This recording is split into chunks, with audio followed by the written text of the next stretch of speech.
Merci Sophie. Donc, nous avons Sophie Rosnowski-Léniel qui vous présentera le dispositif qui est généralisé cette année, le dispositif donc Mission Retrouve ton cap à destination des jeunes enfants. Christine Gauthier qui est adjointe en charge des projets de gestion du risque. Et nous avons également Fadila Dandoum. Je ne voudrais pas écorcher votre nom. Dandoum. Fadila, qui est médecin conseil du service médical de l'assurance maladie de Paris. Avant que Sophie déroule la présentation du dispositif Mission Retrouve ton cap, je voudrais revenir sur l'expérimentation qui a donné lieu à cette généralisation. Donc, cette expérimentation a eu lieu de 2018. Attendez, je reprends un peu mes notes, puisque ça ne fait pas partie du diaporama, je vais juste vous faire une présentation à l'oral. Donc, c'est une expérimentation qui a eu lieu de janvier 2018 à fin décembre 2020. Cette expérimentation a eu lieu dans trois territoires, le Nord-Pas-de-Calais, la Seine-Saint-Denis et la Réunion. La cible était des jeunes enfants âgés de 3 à 8 ans en surpoids en risque d'obésité. Et cette expérimentation a conduit à un rapport d'évaluation dont la conclusion était favorable à sa généralisation. Le Conseil stratégique et le Comité technique de l'innovation en santé a donné également un avis favorable pour sa généralisation. Il s'en est suivi d'un article au sein de la LFSS 2022, l'article 77, qui a donné la possibilité aux centres de santé et aux maisons de santé pluriprofessionnelles de mettre en œuvre un parcours pluridisciplinaire soumis à prescription médicale visant à accompagner les enfants de 3 à 12 ans. Donc, vous voyez, donc, l'expérimentation, elle concerne les enfants de 3 à 8 ans et la généralisation est beaucoup plus large puisqu'elle permet d'entrer dans ce parcours les enfants de 3 à 12 ans inclus. Et donc, ce parcours, il est évidemment à mener selon les recommandations de la HAS. Et ce sont des enfants qui sont en situation de surpoids ou d'obésité commune, non compliquée ou présentant des facteurs de risque d'obésité. Le contenu de ce parcours consistait en un bilan d'activité physique ainsi que d'un bilan et des séances de suivi diététique et psychologique. Pour votre info, nous sommes toujours dans l'attente du décret d'application qui doit également mettre à notre disposition le cahier des charges correspondant à ce parcours. L'objectif de cette expérimentation était d'améliorer le suivi et la prise en charge du surpoids et de l'obésité infantile. Donc, comme je vous le disais, il concernait les enfants de 3 à 12 ans révolus pour lesquels le médecin qui les a suivis a décelé un risque d'obésité, un surpoids, une obésité commune non compliquée. Donc, il proposait par le biais de sa prescription une prise en charge pluridisciplinaire qui était composée d'un accompagnement nutritionnel, à savoir diététique plus de l'activité physique et d'un accompagnement psychologique. Cette prise en charge pluridisciplinaire devait être précoce et adaptée aux besoins de l'enfant et de sa famille, sur prescription médicale. Alors, j'insiste sur les besoins de l'enfant et de sa famille, puisqu'en fait, nous sommes plutôt sur un parcours familial dont l'acteur principal est l'enfant. Mais vous verrez que le sujet, c'est vraiment le sujet familial, puisqu'il va falloir que tout le monde soit motivé. Donc, il va falloir motiver notamment les parents à ce qu'ils acceptent que cet enfant puisse rentrer dans ce parcours.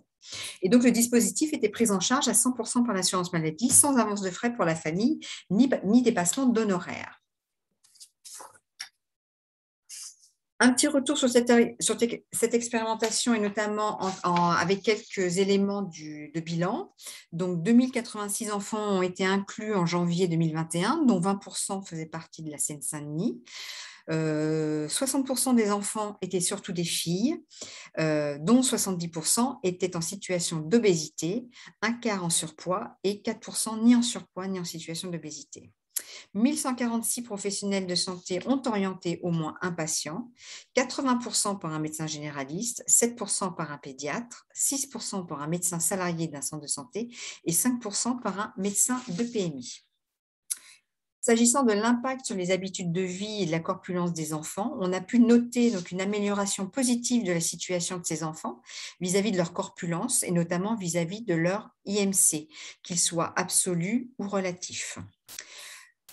Nous avons également noté et remarqué un bénéfice plus marqué pour les enfants dont la corpulence à l'inclusion était la plus élevée. Même si la situation de ces enfants tend à s'améliorer, leur corpulence reste encore quand même malgré tout élevée. Autre constat, une nette progression des habitudes alimentaires des enfants qui semble aussi bénéficier à toute la famille et les enfants ont au moins amélioré une habitude alimentaire. Et nous avons également constaté une évolution positive pour la pratique d'activité physique et l'exposition aux écrans, même si celle-ci reste limitée. Donc voilà les grandes lignes un petit peu de cette expérimentation, même si je ne vous ai pas tout dit, puisqu'il y avait des pages et des pages.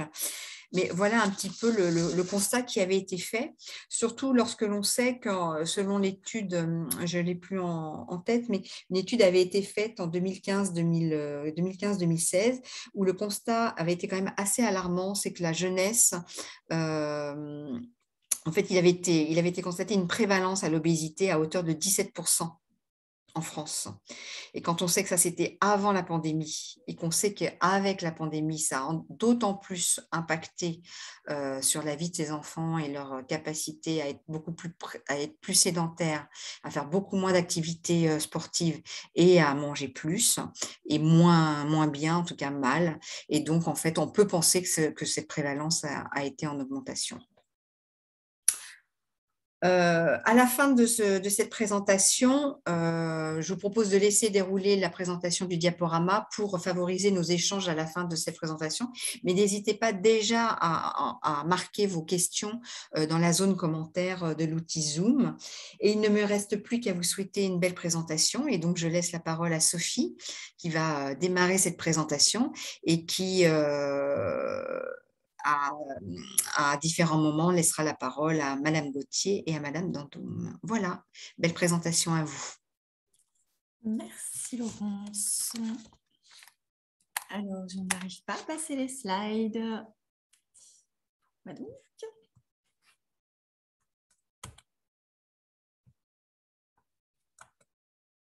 Ça va pas être pratique. Donc, le sommaire de la présentation. Donc, qu'est-ce que le dispositif donc, dans sa généralisation? L'étape de référencement donc, qui est essentielle pour votre structure, puisque c'est un prérequis pour entrer dans MRTC. La cible, donc c'est ces enfants.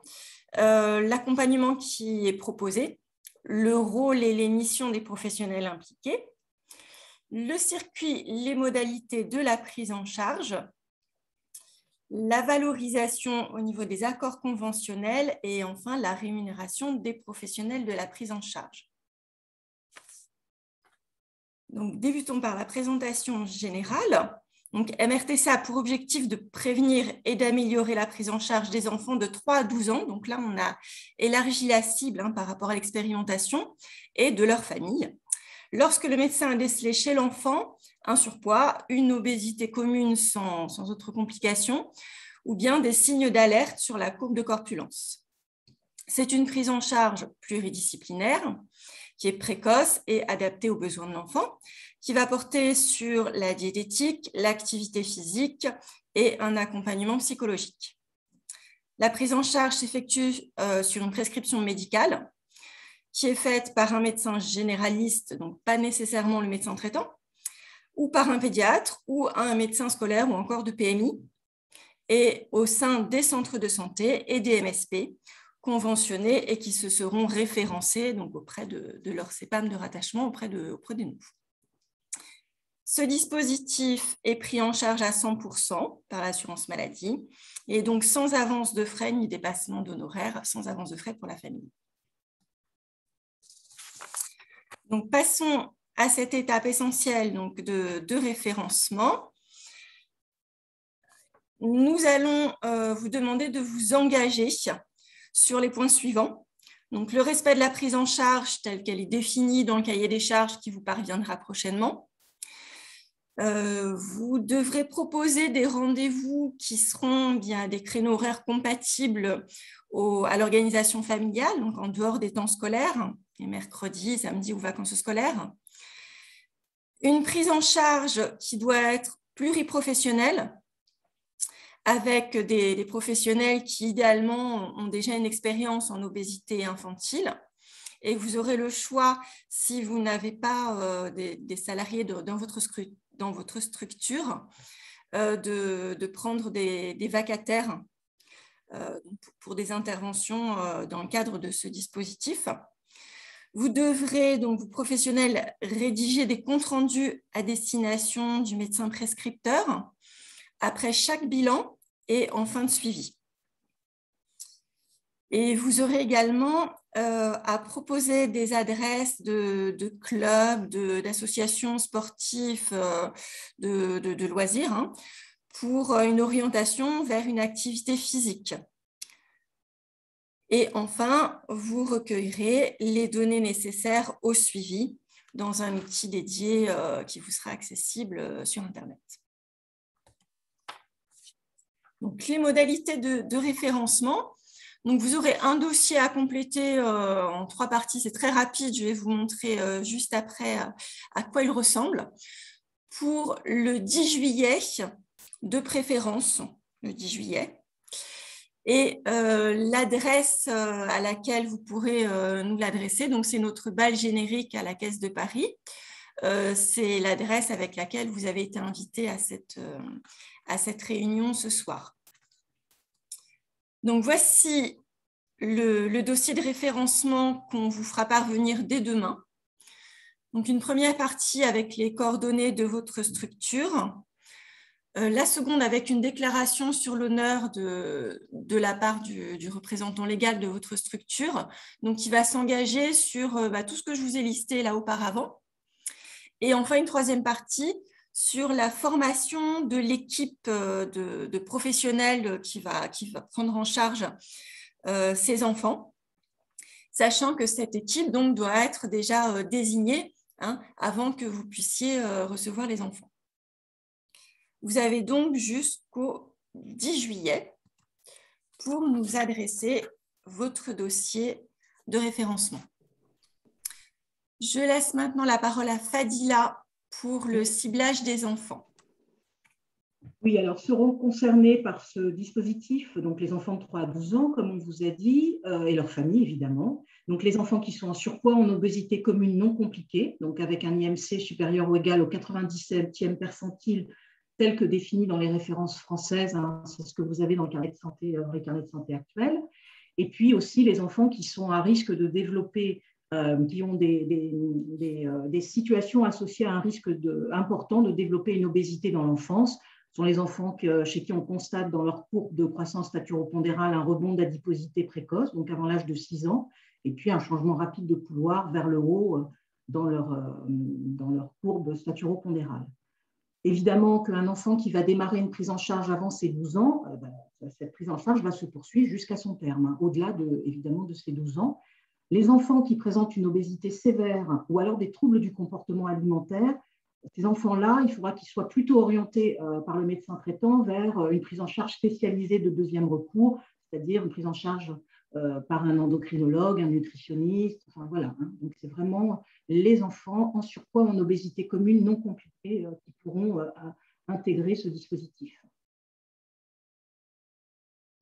Merci Fadila. Nous passons maintenant à l'accompagnement proposé, donc pluridisciplinaire personnalisé.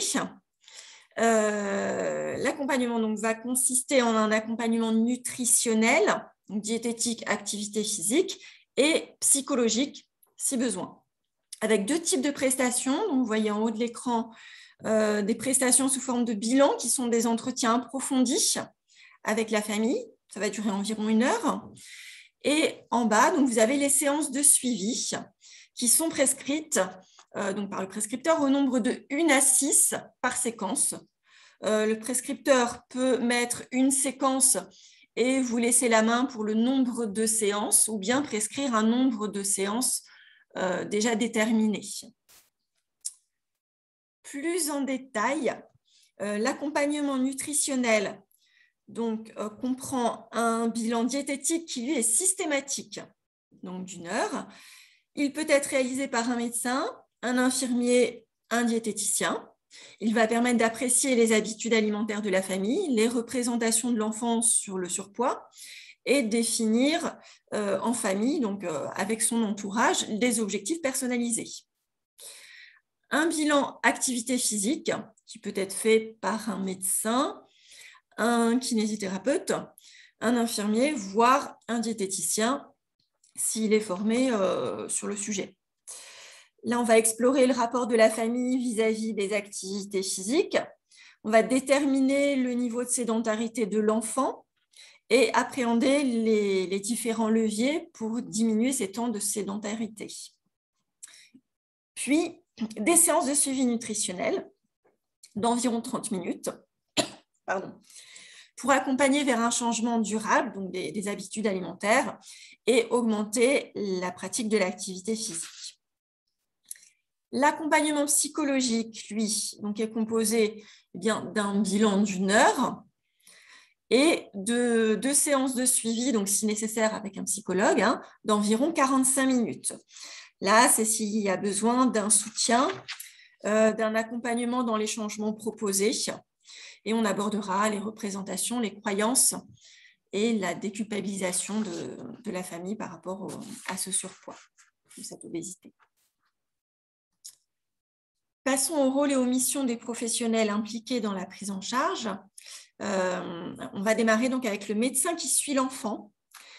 Donc, il peut être, comme je vous l'ai dit, un généraliste, un pédiatre, un médecin scolaire ou un médecin de PMI.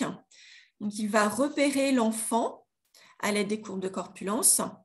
Il va prescrire la prise en charge en fonction des besoins en termes de bilan et de séances de suivi.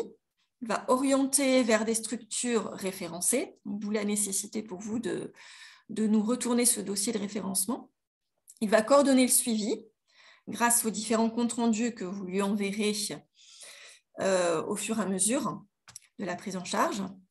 Et pour cela, d'ailleurs, pour la prescription, un modèle d'ordonnance dématérialisée sera mis à disposition sur Amélie Pro et les prescripteurs donc, auront le choix d'utiliser ce modèle ou bien une prescription classique sur une ordonnance classique.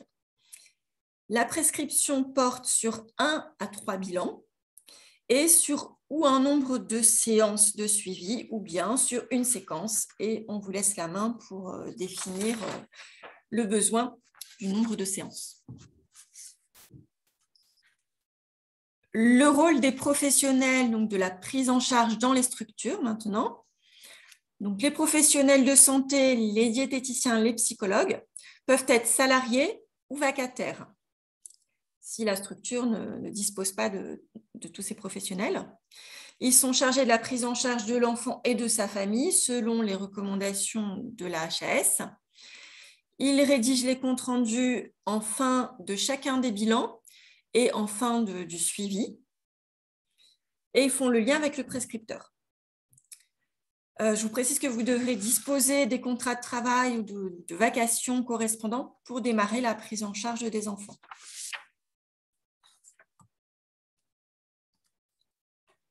Enfin, le circuit. Donc, la famille va recevoir la prescription pour son enfant, prendre rendez-vous auprès d'une structure référencée de son choix. Les professionnels de la structure vont réaliser à minima un bilan, voire 2, voire 3, puis les séances de suivi. Ces mêmes professionnels vont établir un ou plusieurs comptes rendus selon la prise en charge, qu'ils vont adresser au médecin prescripteur, au médecin qui a suivi l'enfant. Puis, la famille va retourner consulter ce médecin prescripteur pour faire le point sur la situation. Ce parcours peut prendre jusqu'à 2 ans. C'est ce que vous précisait Fadila tout à l'heure, qu'un enfant qui va rentrer à 12 ans, enfin presque 13 ans dans le parcours, eh bien, peut finir 2 ans après son parcours. Je laisse la parole maintenant à Christine Gauthier. Merci Sophie. Donc, on va d'abord aborder la thématique de la valorisation qui est prévue dans les accords conventionnels. On va passer à la slide suivante, ce sera beaucoup plus concret.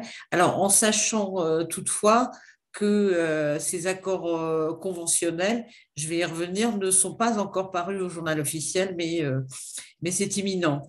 Donc, comme on l'a dit depuis le début de cette présentation, sont impliqués et sont sollicités pour participer au dispositif, les maisons de santé pluriprofessionnelles dont vous faites partie, mais aussi les centres de santé. Et à ce titre, bien évidemment, le dispositif Mission Retrouve ton cap a été intégré dans 2 avenants qui sont à paraître. L'avenant 1 concernant les MSP, l'avenant 1 à l'accord cadre interprofessionnel et l'avenant 4 à l'accord national des centres de santé. L'intégration, je vais décrire les modalités, mais pourquoi cette prise en compte? C'est pour marquer vraiment la volonté d'inciter les structures à rejoindre le dispositif, à y apporter toute leur part.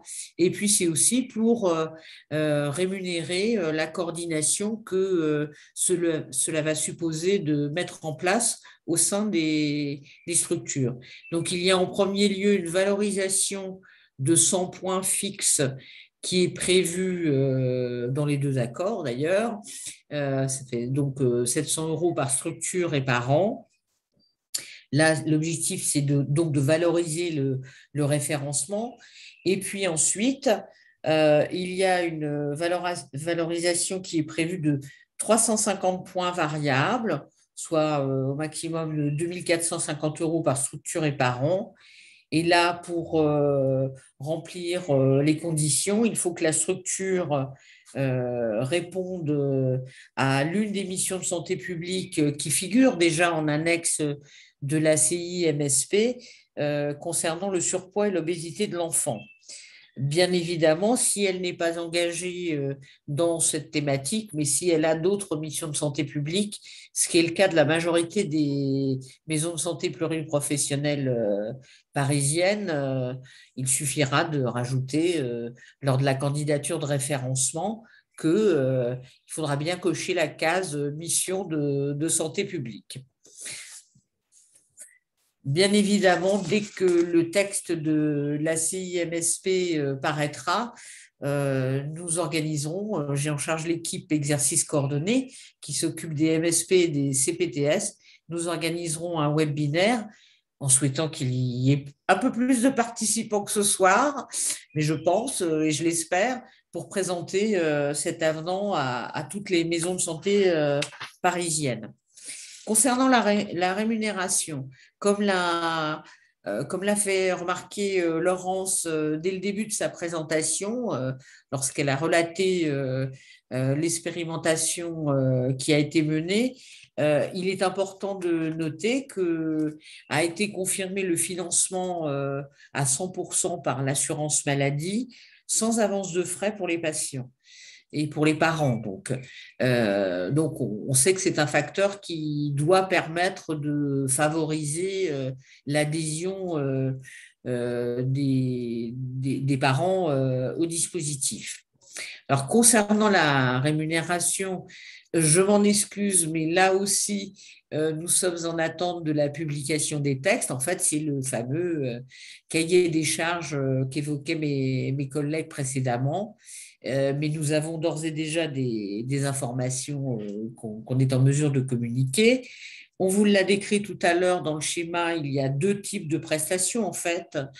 Une rémunération ou plus exactement un forfait qui va être destiné à indemniser et qui sera versé à la structure, qui va être destiné à indemniser la partie bilan, et puis un forfait qui va, lui, être destiné à rémunérer la séquence de suivi. Donc, je vais revenir un peu plus en détail. Donc, Sophie vous a décrit un peu en quoi consistait le bilan et les différentes caractéristiques qu'il avait, donc diététique, activité physique ou psychologique. Donc, c'est par définition une prise en charge pluridisciplinaire. Ce forfait de 80 € par enfant, donc il couvre la réalisation de 1 à 3 bilans, selon donc l'organisation qui est mise en place dans la structure.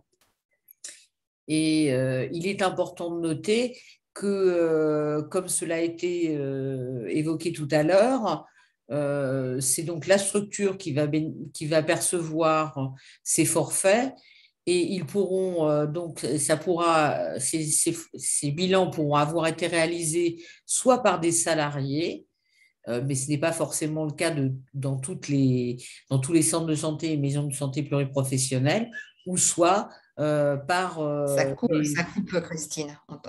soit par, Ça coupe un petit peu. Tu peux juste reprendre la Non, c'est connexion. chez toi que ça coupe, Laurence. Nous, c'est Ah, bien. c'est chez moi, vous avez tout entendu. Alors, c'est chez moi, autant pour moi, c'est moi qui ai mauvaise connexion. Autant pour moi. Non, mais tu as bien fait, ça aurait pu être le cas. Donc, je reprends. Donc, les bilans peuvent être réalisés donc, soit par des salariés des structures ou soit par des professionnels libéraux qui seraient rémunérés à la vacation. Dans tous les cas, le forfait sera versé à la structure et qui procédera donc au reversement qui aura été convenu avec les professionnels. Autre type de rémunération, donc un forfait de 110 € par enfant pour la réalisation de 1 à 6 séances de suivi, en sachant que ce package, entre guillemets, de 6 séances maximales peut être renouvelé 2 fois. Concernant les modalités pratiques de facturation, dont on peut penser qu'elles pourront, et on l'espère, faire l'objet de télétransmission, nous attendons là aussi une fois la phase de référencement achevée, nous attendons les modalités pratiques et bien évidemment, dès que nous les aurons, nous les communiquerons à l'ensemble des acteurs concernés. Je profite pour faire une petite focale sur le fait que concernant les MSP, la réglementation s'est clarifiée récemment puisque suite à une ordonnance du 12 mai 2021 qui a eu quelques textes d'application, les MSP qui sont toutes dans un statut de CISA peuvent désormais salarier des professionnels qui réalisent des actes de soins, ce qui sera le cas en l'espèce. Donc ça aussi, c'est une nouveauté et nous allons communiquer là également ces éléments aux maisons de santé pluriprofessionnelles dans la suite des documents que vous adresseront les collègues du département prévention. Je repasse la parole à Sophie. Merci. Merci. Eh bien, cette présentation est finie, donc nous comptons sur vous. Vous avez donc jusqu'au 10 juillet pour nous proposer votre dossier de référencement. Et la parole est à vous si vous avez des questions.